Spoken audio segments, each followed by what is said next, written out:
Hey everybody, it's just me again, Wayne. What you're about to see is the third part of my interview with 2019-2020 AAU Mr. Universe, Doug Brignole.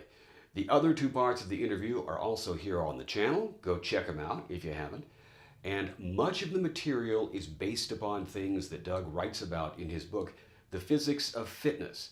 In the first interview, we talked about biomechanics, in large part, how it is that muscles do what they do and how they respond to resistance and so forth.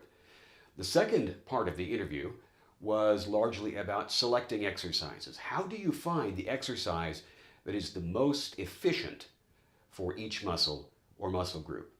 Now, in this third part of the interview, things get a little more esoteric. I asked Doug about some of the myths around bodybuilding and just some other things that I thought were kind of interesting and that Doug was nice enough to talk about.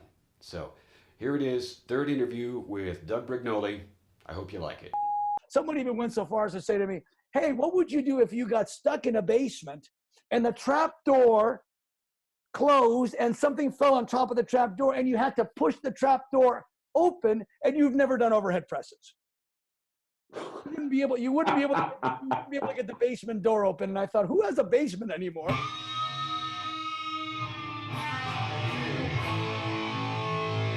What do you think is the origin of so much of this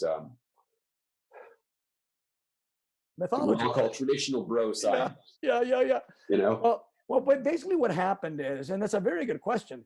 What happened is that it used to be like in the late 1800s, that there was acts of strength, right? Now, previous to that, there's always been kind of an idolatry of physical strength, right? And we also know that there was a time when physical strength was absolutely necessary for survival. Sure. Right? To fight against tribes that are invading your village, to gather food, to supply. Plus, women are going to gravitate toward the stronger man, because the stronger man can provide better for them, defend them better, pass on better genes to their children. There's always been an adulation for strong men, and strong women. And in the late 1800s, this became basically showmanship. So there used to be people making money, lifting elephants, doing tug of wars with horses, lifting a bench with 16 people on it, right? And little by little, as people tried to standardize these exhibitions of strength for the sake of comparison, there used to be this thing called a floor lift. And a floor lift was basically a bench press. You would elevate the barbell just high enough so you could slide underneath it on the floor. And then as you're underneath it, then you push this thing up. Well, that became the beginning of a bench press. It started off as a floor press, and it was a way that people could compare to each other. It's like, here's a standard lift. How do you compare with so-and-so? Little by little, this became powerlifting, right? And back in those days, there was very little knowledge of biomechanics, and there was certainly no cable machines or resistance machines. It was all just free weight, right? So everyone just made the assumption that the amount of weight that you lifted mattered more than how you lifted it. So isolation exercise became stigmatized. So if you did a side raise like this, the question wasn't, as it should have been, well, is that deltoid being loaded as much or more, even though the weight is less, because the lever is longer and magnifying the weight more, as compared to how much the deltoid would be loaded on an overhead press, which would be less magnification because you have a shorter lever and you have other muscles participating. So it became, there's a magazine cover in the early 1900s that said, "Weakness a crime, don't be a criminal," which associates morality with strength. Right. But strength, and strength was respected and valued in a way that was almost synced with morality. And how do you test strength? Well, you test strength with compound lifts.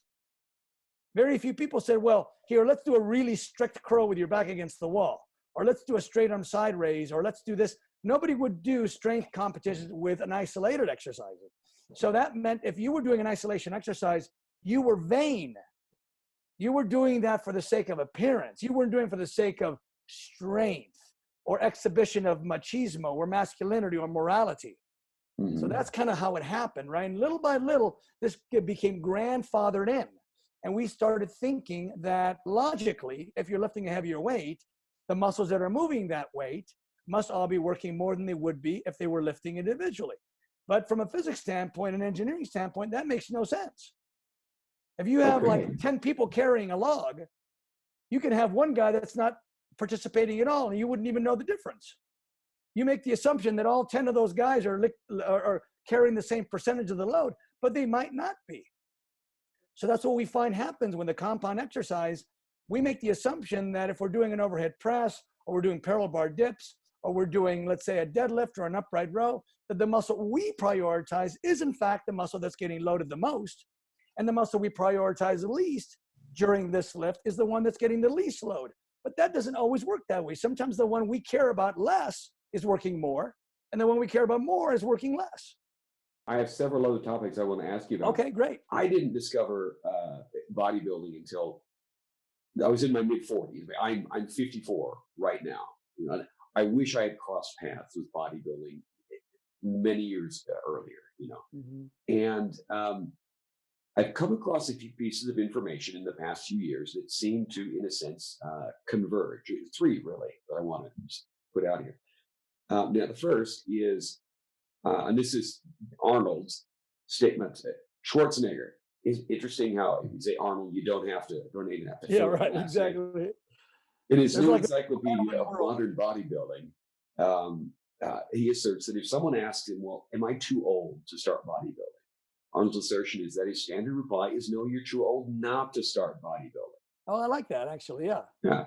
And another piece of information, and I saw this relatively recently actually, is a discussion between you and Rick Grayson about how what we often refer to as unavoidable age-related injuries are not necessarily either. They're not necessarily unavoidable, and they're not necessarily age-related. Right, right. And then there's a third bit here. This is something I read just recently in a Washington Post about developments in the science not only of living longer, but living and staying physically healthy longer. So not just extending the quantity, but the quality of life. And that, I guess, is what I wanted to ask you about. Do you have any observations that you would like to share regarding the connection between bodybuilding and extending not just the quantity, but the quality of life? I know this is a very broad question. It is broad. The first thing I would say is that if you are someone who bodybuilds, the chances are that you are probably someone also who cares about his or her diet, right? So part of our longevity, part of our health is related to diet. Part of it is related to exercise. So I would say that exercise, weight training, resistance exercise, first of all, has the benefit of being weight bearing, i.e. bone density improving. Okay, so that's important, right? The health of our bones to a large degree relies on us not being sedentary, relies on us actually bearing some weight. So even if you just do cardio exercise, that's not enough to make your bones as strong as your bones could be.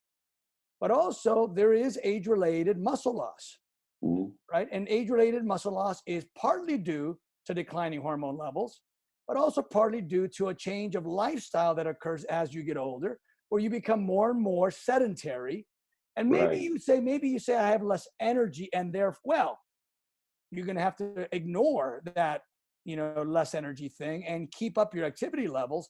In part, that will give you energy, but also you cannot allow your muscles to just atrophy and become weak, because then you become more prone to injury and less useful, less functional, less able to do things that you might need to do. Play with the kids, play with the grandkids, rake the yard if you need to, whatever. So yes, working out is important. Of course, working out correctly is vitally important, right?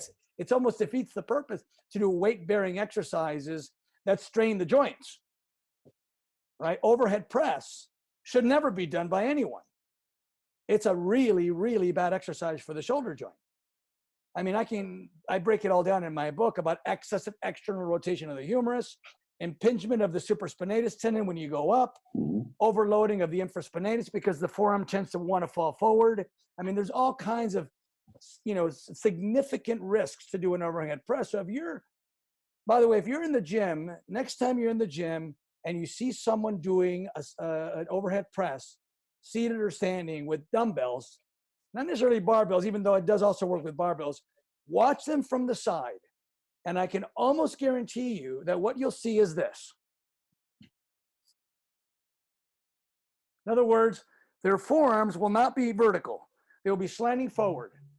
And they'll be going like this. And the reason for that is because most shoulder joints do not have enough mobility to rotate enough externally to cause that forearm to be vertical when viewed from the side. And that forward slant of that forearm creates a lever that wants to continue falling forward. Right. And what's keeping that from falling forward is your infraspinatus, which is the muscle that starts on the inner edge of your shoulder blade, goes out, wraps around the outer head of your humerus, and allows you to rotate externally. Okay, but the problem is if you have your upper arm at your side and you rotate externally like this, then that infraspinatus, which is on the inner edge of my shoulder blade, it goes laterally around the humerus, is able to pull that humerus towards the origin. But if your arm is up like this and you're trying to rotate it this way, right, but the origin is over here, you're asking this muscle to pull this bone in this direction, even though it's pulling from over here. That's called a mechanical disadvantage. That results in about 5, 6, 7 times more force than would be required if it was able to pull straight to its origin. So you get infraspinatus injury when you do an overhead press and you allow that forearm to dip forward. And you might say, well, how else would I work my shoulders? And I would say, well, you're not even working your shoulders very well when you're doing an overhead press. You could define the function of the lateral deltoid as this, the anterior deltoid as doing this, the posterior function as doing this, and none of those simulate an overhead press. So you're doing an overhead press, which is a movement that involves these muscles, but doesn't work them in their ideal way. And at the same time, you're incurring all this injury, this shoulder strain. So why would you do an exercise that has a lot of strain and a little benefit? Why? Because you can move a lot of weight in it, because you've got several muscles assisting and you've got a shortened lever. And so it gratifies you. It makes you feel like you're doing something. But if you understood the science, you would say, oh boy, I'm really missing the mark here. Anyway, if you're 50, 60, 70 years old and you're still doing overhead presses, you are really going to have a bad time. Now, there's exceptions to the rule. You know, George Burns smoked cigars until he was 101 years old, right? So there's exceptions to the rule. Someone can get away with doing a bad thing their whole life and not have a consequence, but that's not the rule. The rule is the vast majority of people who do overhead presses do have a shoulder injury at some point in their life, especially later in their life. That is, that piece of information, that bit of discussion is more timely and far more appropriate for me than I think you could possibly have guessed. My wife got a shoulder injury doing essentially an overhead press on a machine several years ago. And this led to a whole saga involving dishonest surgeons and misdiagnoses and more surgeries than one ever should have. And the result is now it's the anterior part of that glenohumeral cavity, bone on bone. Yeah. Bone on bone. And she is just in agony all the time because of that movement. Yeah. The overhead press, combined with doing it on a machine, which, as you mentioned earlier, forces the motion to go along just a very circular, a very linear, inflexible, angle. So the other thing that, and I'm going to throw this in here, even though, in the past, when I've thrown this thing out there, it's been met with some resistance, but it's met with some resistance by a certain population of people. Is that a pun? This exercise advice is met with resistance? Very good. Very Sorry, good. Just had to ask. My book is endorsed by 12 PhDs, one of whom is an anthropologist, evolutionary anthropologist. So what he and I have talked about is the fact that, and here's where it gets controversial, is if you don't believe in evolution, you'll have a difficult time grasping this. Fortunately, evolution isn't the only thing that backs up the things that I cited in my book in terms of physics. Sure. But from an evolutionary standpoint, the shoulder joint was not designed to push anything overhead. You have to ask yourself, from an evolutionary standpoint, what would a hominid ever have needed to do straight vertically overhead repeatedly? Right. I mean, he could climb, which is reaching and pulling downward, but the idea of pushing straight upward, straight over your head repeatedly was probably never needed. And it's evidenced by the fact that if you look at the skeleton, look at this musculoskeletal system, and you say, well, here's the shoulder blade, here's this bony area right here called the acromion process, here's the upper arm bone, underneath this acromion process is the supraspinatus tendon that goes out underneath this little bony area and wraps around the upper head of the humerus, keeping that bone in place. If I move that humerus up to this point right here, I'm okay. But if I move it higher than that, whatever's in between there is going to get pinched repeatedly. Right. And if you've got a downward resistance, it's going to hold down that shoulder blade and prevent it from sliding up. Right? So you're going to get what's called impingement syndrome, which is a pinching of that infraspinatus tendon and the bursa sac that's in there, and it's inevitable. The question is, how much can you tolerate before it ruptures or inflames? It's just a matter of time before you squeeze that stuff enough during overhead presses before you get at least inflammation, if not an actual rupture. It's just not designed to push that anything over the head. Now, someone says, so what does that mean? That you can never put a box on a high shelf? I go, well, no, that doesn't mean that at all. What it means is that, first of all, when you put something on a high shelf, you don't do it like this, right? You do it like this. Right. You're out in front of your acromion process. Whatever muscles you've strengthened with, individual exercises like this will come into play when you put the box on the shelf. They are strong enough to do that function without having the repeated pinching and repeated overuse of that one movement that is so injurious to the shoulder joint. Someone even said so far, I'm sorry, someone even went so far as to say to me, hey, what would you do if you got stuck in a basement and the trap door closed and something fell on top of the trap door and you had to push the trap door open and you've never done overhead presses?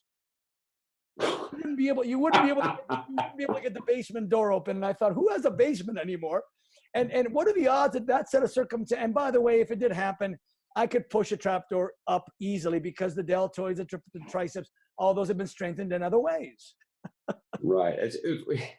It's okay. Yeah, I'm not even going to go on about that question makes no sense at all. But yeah, you'd be surprised what I hear. Oh, we don't. And thinking about your question earlier, the example of how often does one, or would an ancestor ever have had to do motion like that? Right. Or even an incline press. Other than doing an overhead press, the only time that I can think of recently in my life at all that I've had to do that specific motion is when my granddaughter, for some reason, insisted that I stand on my head and try to walk with my hands the other day. Right. Which is not something that we do just all the time. And by the way, I failed. I was not able to walk on my hands.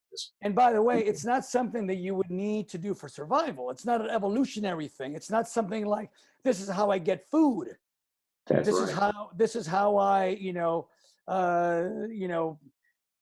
start a fire. This is not, it's from an evolutionary standpoint, we did what we needed to do, not what we felt, would be fun to do, or interesting to do.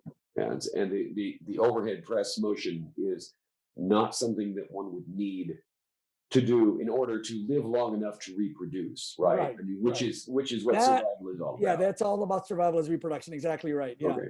Very good. Very good.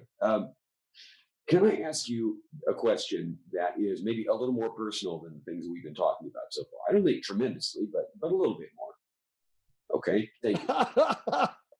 So I was reading $1 Million Muscle Uh-huh. and I was reading the biographies of you and of Adrian Tan, and I had a little right on moment Uh-huh. when I read that as a kid, you too were a fan of superheroes. I still am, in fact. I've taught it. I taught a graduate course on superheroes not too long ago. Now, at my own desire when I was a kid, to have what let's call a Kryptonian physique, which I don't have, but everyone wants to look like Superman.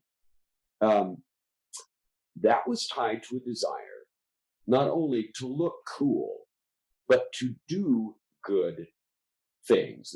There was a connection, right, in comic books that I read as a kid, a connection between superheroic physique and ethics or morality. Now, not to sound like an old guy, as I'm accused of sounding like pretty frequently, but I'm not sure we get that connection in media anymore, or certainly not to the extent that used to be.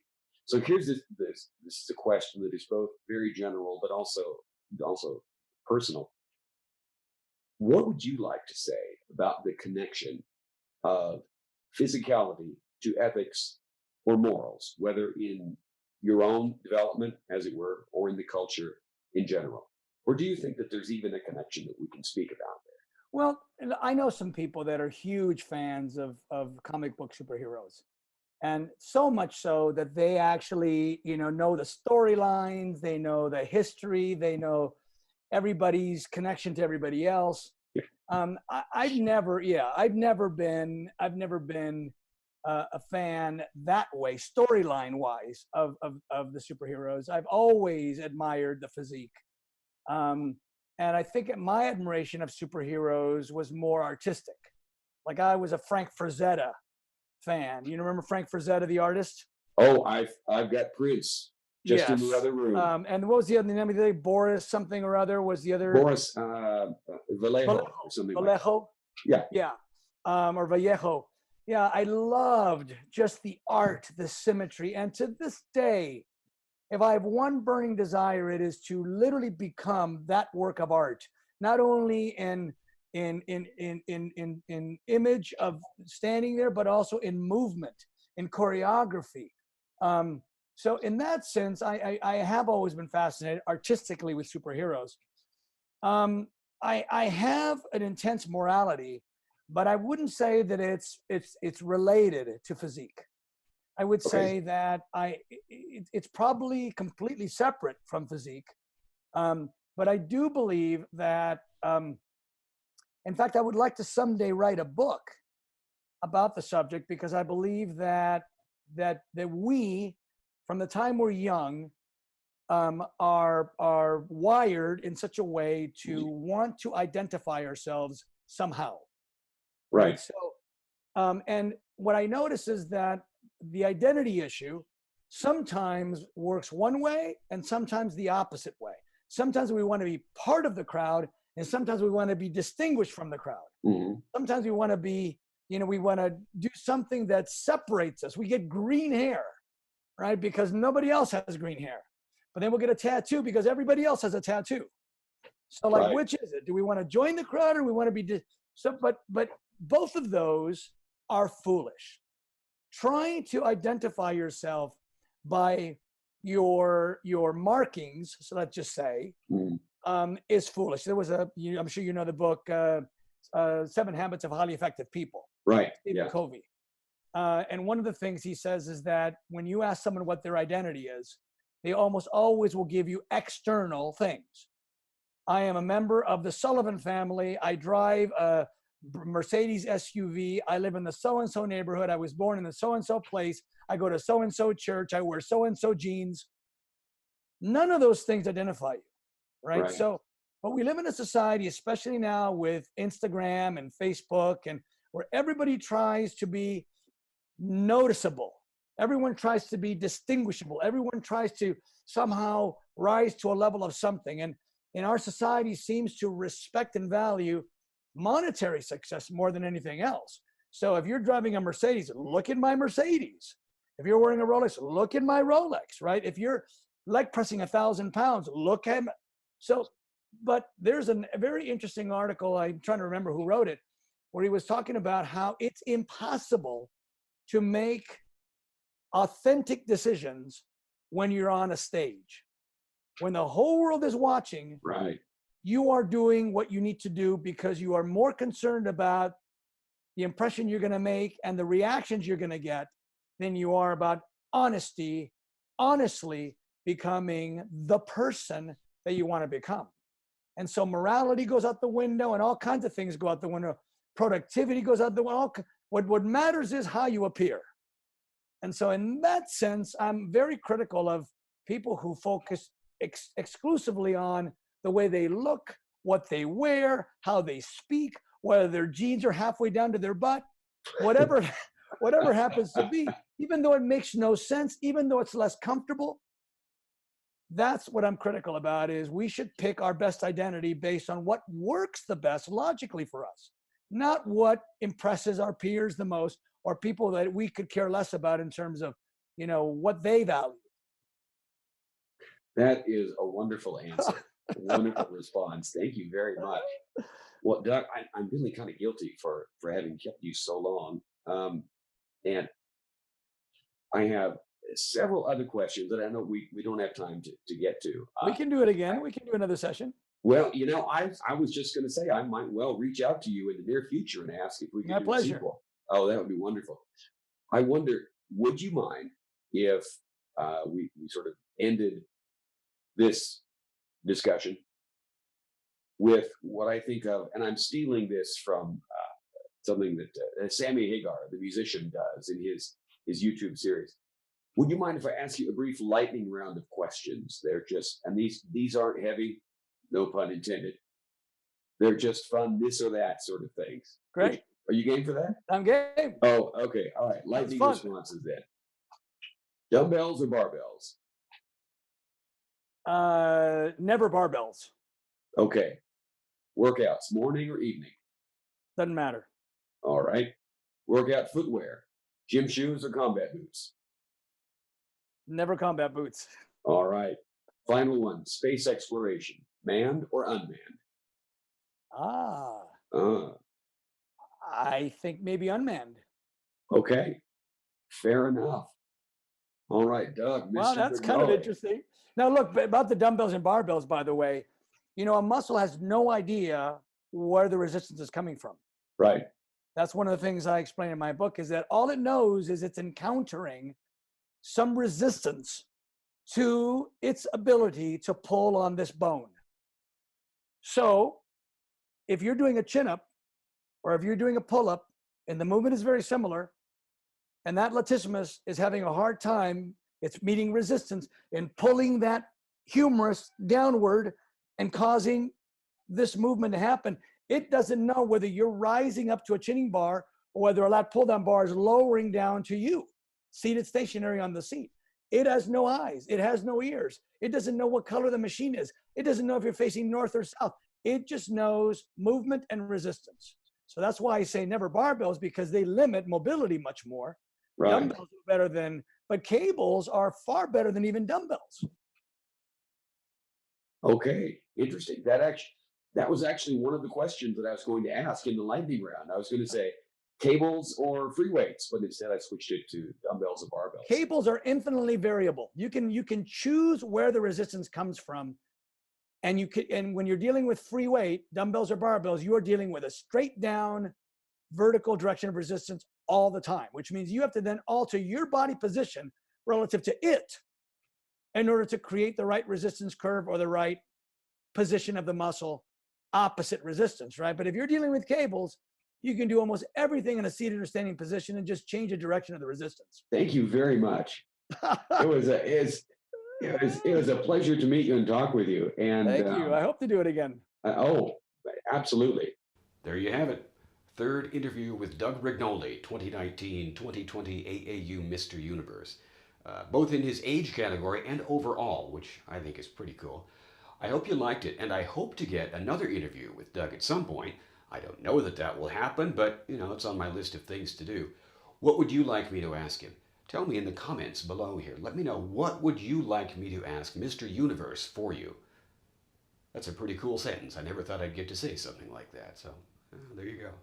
All right, y'all. If you liked this video, feel free to give it a thumbs up. Subscribe if you haven't. I know it's a life choice, entirely up to you, but it's free, and I'd appreciate it. Okay. Thanks so much for watching. I'll talk to you soon.